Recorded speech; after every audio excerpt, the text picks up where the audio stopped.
I want to talk to you today about redeeming the time. Time is one of the most valuable commodities that we have. It's more valuable than money. You can make more money, but you can't make more time. Queen Elizabeth said on her deathbed, "I would give my entire kingdom for just one more day." When you woke up this morning, God gave you a present. It's called today. With that gift comes a responsibility. The Scripture tells us to redeem the time. That simply means don't let it go to waste. Don't live this day unfocused, unhappy, negative, defeated. Make the most of each day. Things may not be perfect. You may have some obstacles, but you can never get this day back. If you will learn to see each day as a gift, you will live more intentional. You will realize when you spend your time, you are spending your life. You can either invest it or you can waste it. Imagine every morning a bank deposited $86,400 into your account. That money was yours to use however you would like. The only catch is at the end of the day, what you didn't use, you lose. It's taken out of your account. That would get your attention. You would be focused. You would make sure you took full advantage and not let one penny go to waste. Why? It's valuable. It's the same principle with time. Every day, God gives us each 86,400 seconds. You can spend it as you would like. You can invest it by living positive, hopeful, pursuing your goals, being a blessing to others. Or you can waste it by being disorganized, unhappy, negative, discouraged, worried. But the principle is the same. At the end of the 24-hour, it goes away. We can never get it back. When we fully understand the value of our time and we see each day as the gift that it is, it helps us to keep the right perspective. We realize there are some battles that are not worth fighting. You don't have time to get involved in things that are not between you and your God-given destiny.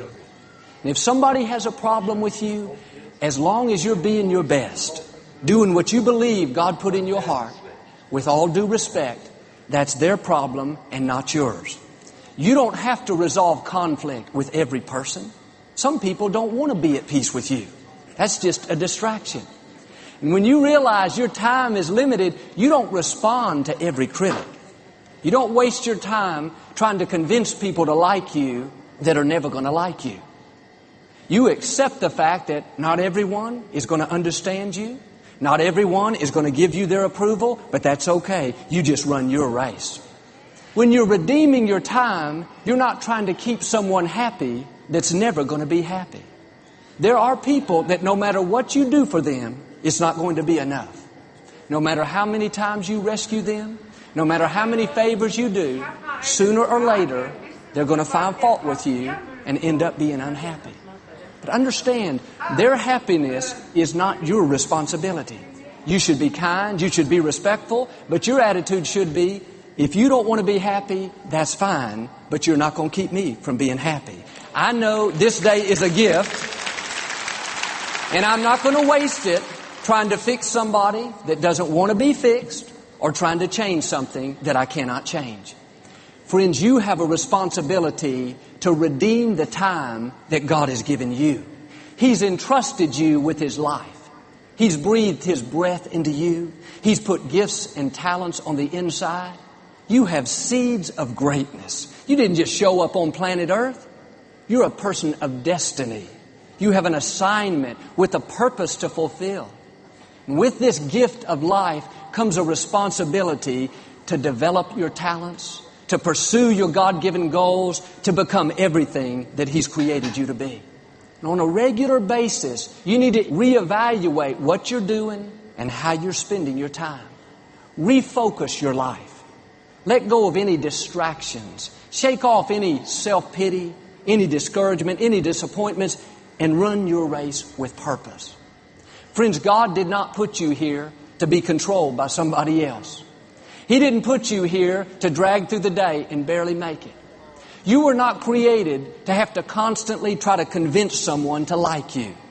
If somebody doesn't want to be your friend, let them go and God will bring you some better friends. You don't have to talk somebody into loving you or coming to see you or calling you. God already has arranged the right people that will celebrate you, people that can't wait to be around you, people that appreciate who you are and what you have to offer. When we come to the end of our days, we're going to have to give an account. God is going to ask, how did you spend your life? What did you do with the gifts I put in you? How did you use the time I gave you? We can't do like Adam and make excuses. God, this woman you gave me, she got me off course. Or yes, God, I wasn't very happy, but I didn't have a good job. Or, yes, I worried all the time, but the economy was so bad. Shake that off and make the most of each day. I believe you and I are going to be able to say, God, I lived my life to the full. I recognized each day was a gift. I developed my talents. I wasn't controlled and manipulated. I didn't get involved in battles that didn't matter. I didn't let disappointment stop me. I didn't lose my integrity and compromise. I was a giver and not a taker. God, I gave it my very best. I redeemed the time. When you have that kind of attitude, God will increase you. He'll give you more influence, more opportunity. The Apostle Paul said we should run with purpose in every step. That means when you get up in the morning, on purpose, set your thoughts in the right direction. Positive, hopeful, this is going to be a great day. On purpose, put a smile on your face, a song in your heart, a spring in your step. And then on purpose, go out each day with a plan, with a goal, not distracted by every phone call, running here and there, upset in the traffic, too stressed to enjoy the day. No, redeem your time. Be an on-purpose person. And yes, I'm all for being flexible and certainly for taking time to help others. But if we're not focused, if we're not running with purpose in every step, we will allow distractions to get us off course and keep us from God's very best. When you realize your time is limited, you don't get offended every time you turn around. You don't let little petty things and politics at the office sour your day. You don't go around offended with unforgiveness because somebody mistreated you. You let it go and trust God to make your wrongs right. I talked to a lady recently and she told how a family member had done her wrong. She was so upset and starting to get so bitter. I told her what I'm telling you. Life is too short to live it that way. Just let it go and trust God to be your vindicator. She wouldn't hear it. She said, no, Joel, I'm not going to be happy until they apologize. What she didn't realize is she is wasting valuable days. That person hurt her once. Now she's allowing them to hurt her again and again because she will not let it go. And I wonder how many of us like her have wasted valuable days. We can't say we redeemed the time. We just drug through the day, offended, upset, worried. Some people have lived like this for years with bitterness, unforgiveness, nursing an old wound. Instead of moving forward to the great things God has in store, they keep going back to the old. It's just like a scab. Every time you pick it, it reopens the wound. It's never going to heal until you leave it alone and stop going back.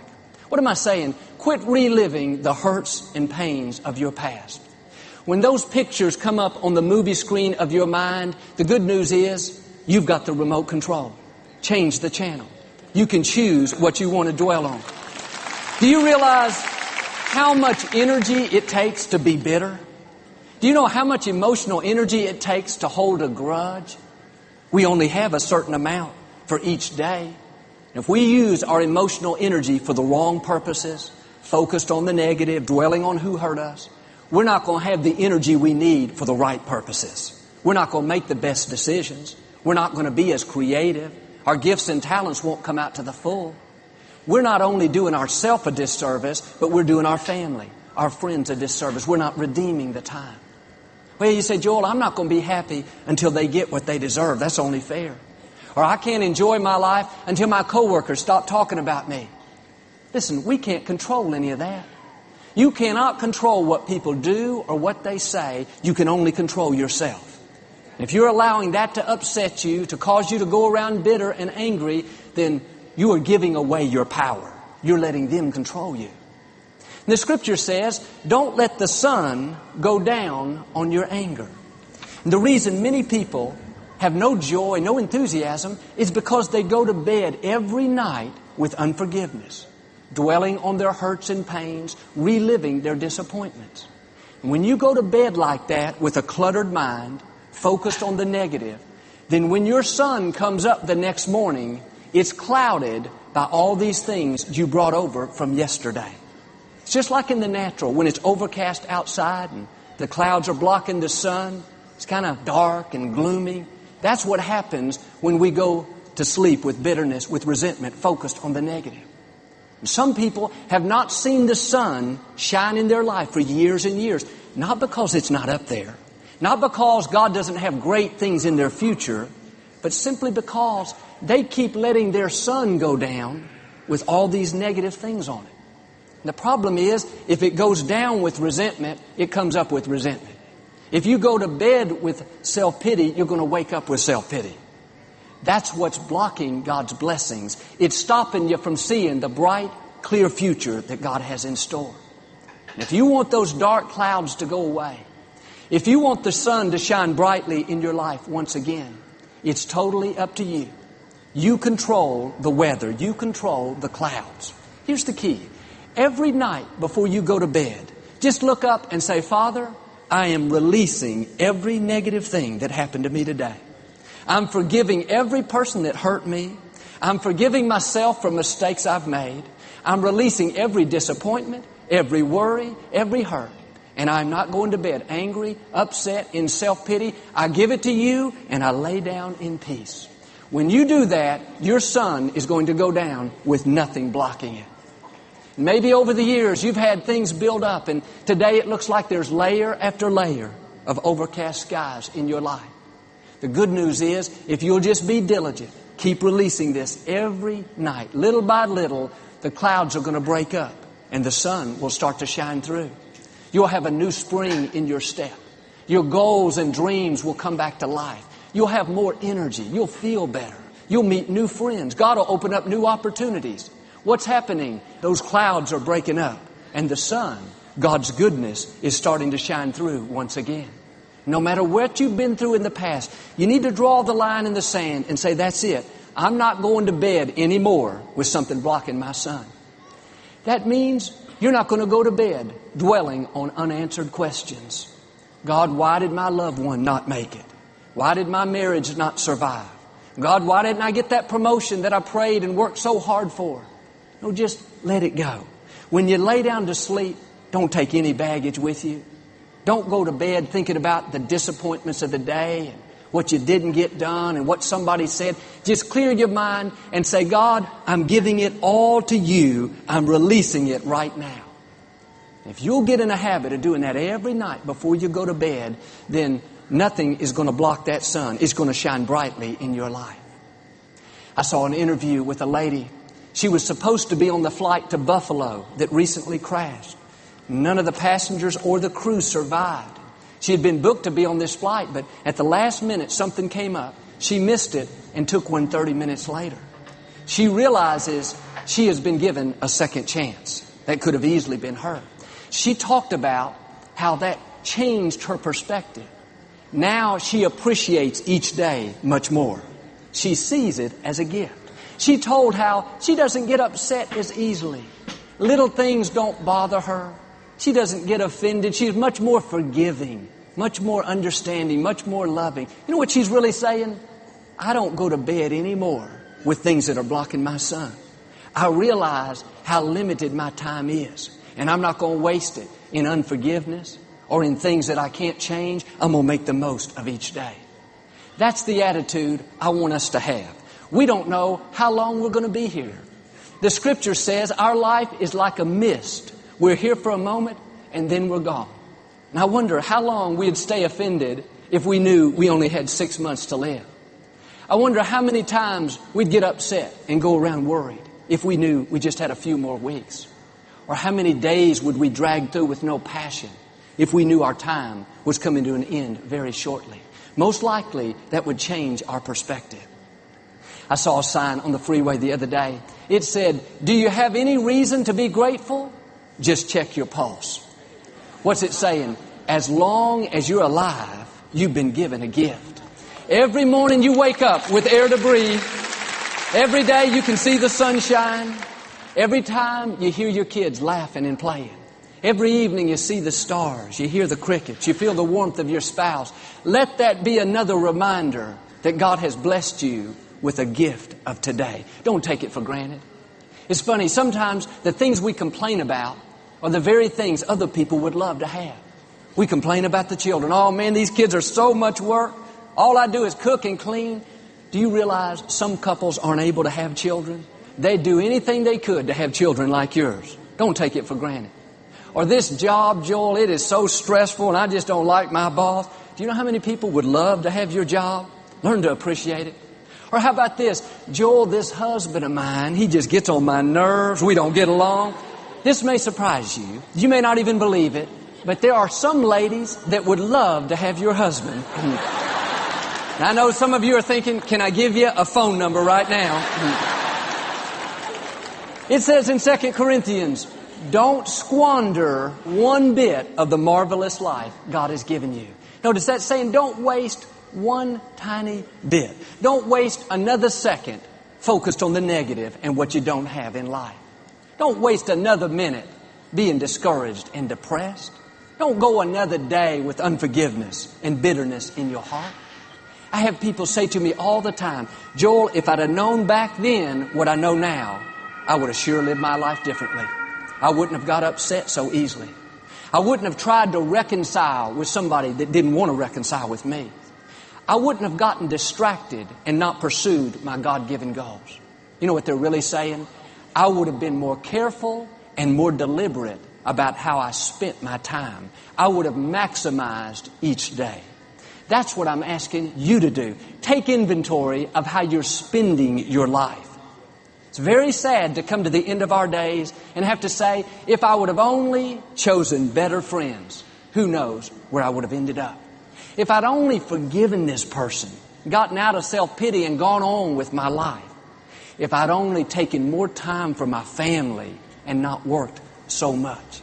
Friends, now is the time to make adjustments. We can't do anything about the past, but we can do something about right now. We can start redeeming the time. Understand, I'm not redeeming the time if I go around with a chip on my shoulder, focused on my disappointments. No, when you go through setbacks, and we all do, don't waste the time by thinking about what you've lost. Invest the time by thanking God for what He has coming. Thank Him for the new doors He's about to open. I talked to a young lady recently. She was a reporter at a local television station. During Hurricane Ike, she was covering the story. Her assignment this particular day was to find people that were really struggling and having a tough time finding food. Basically, it was to find sad stories.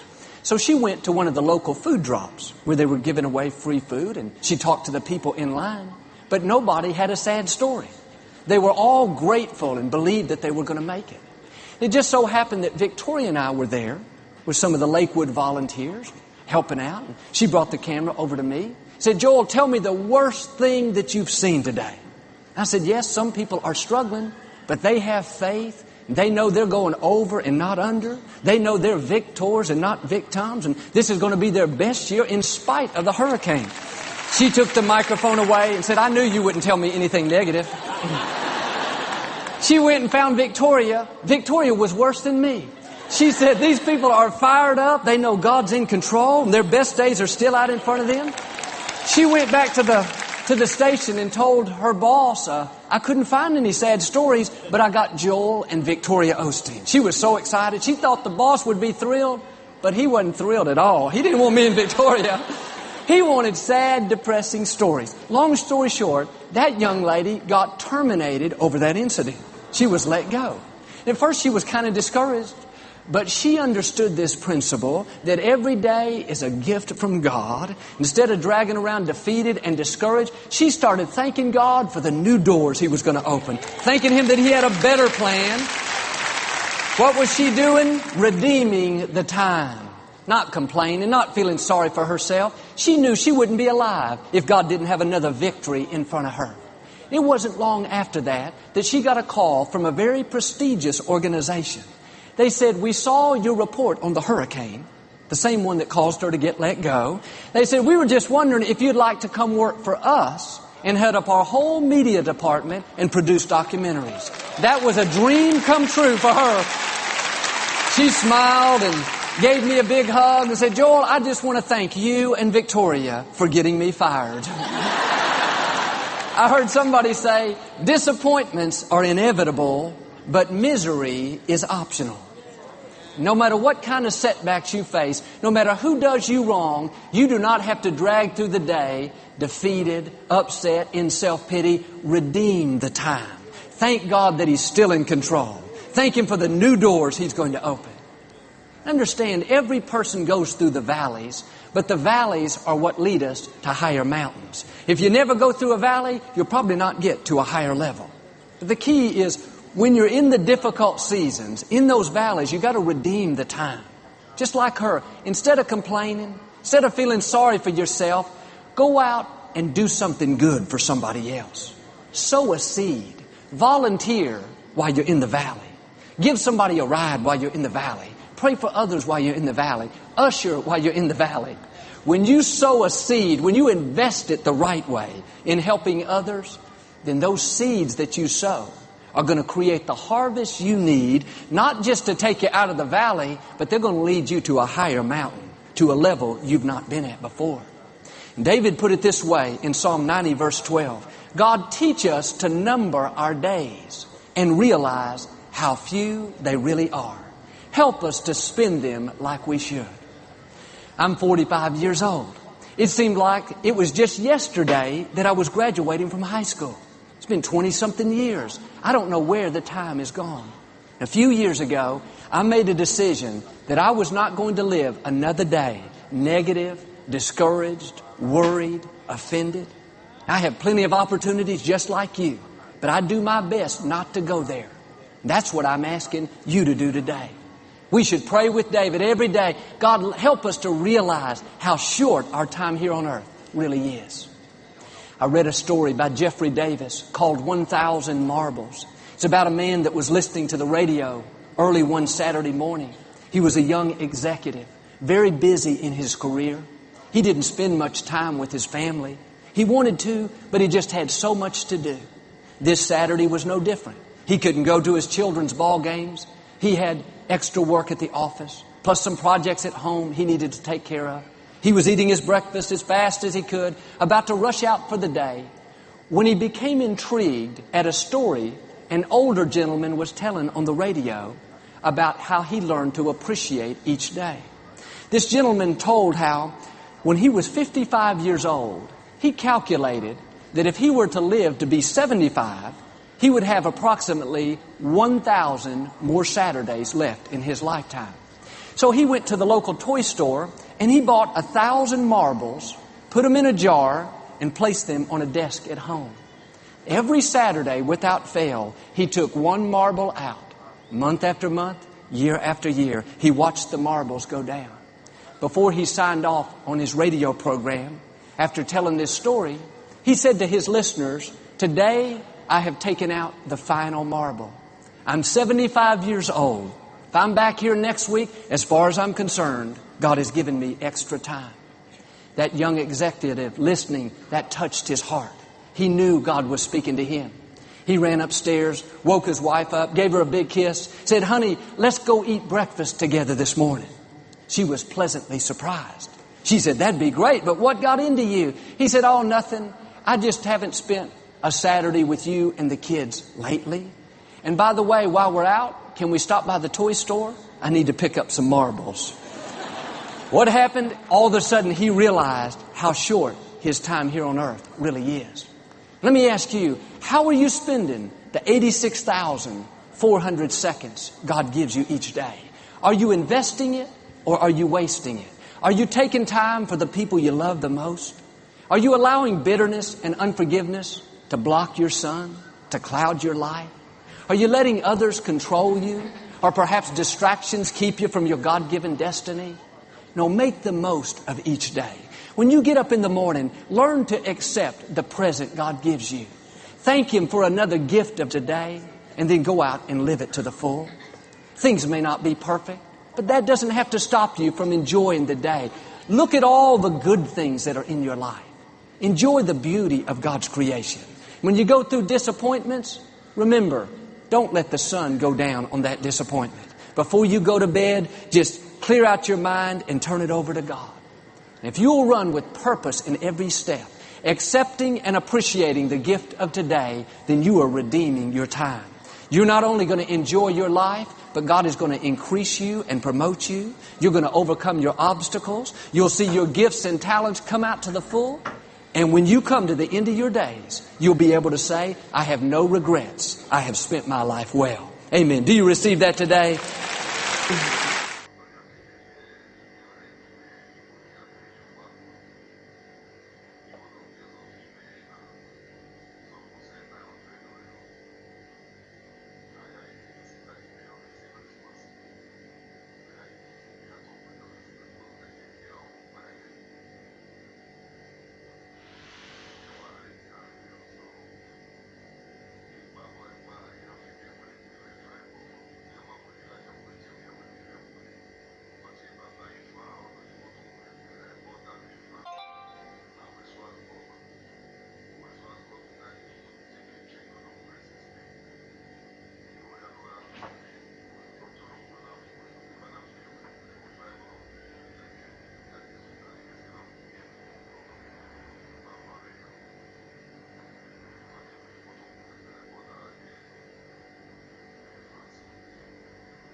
hatte noch nicht gemerkt, sein Also, der weiß noch nicht, der hat nicht gesehen.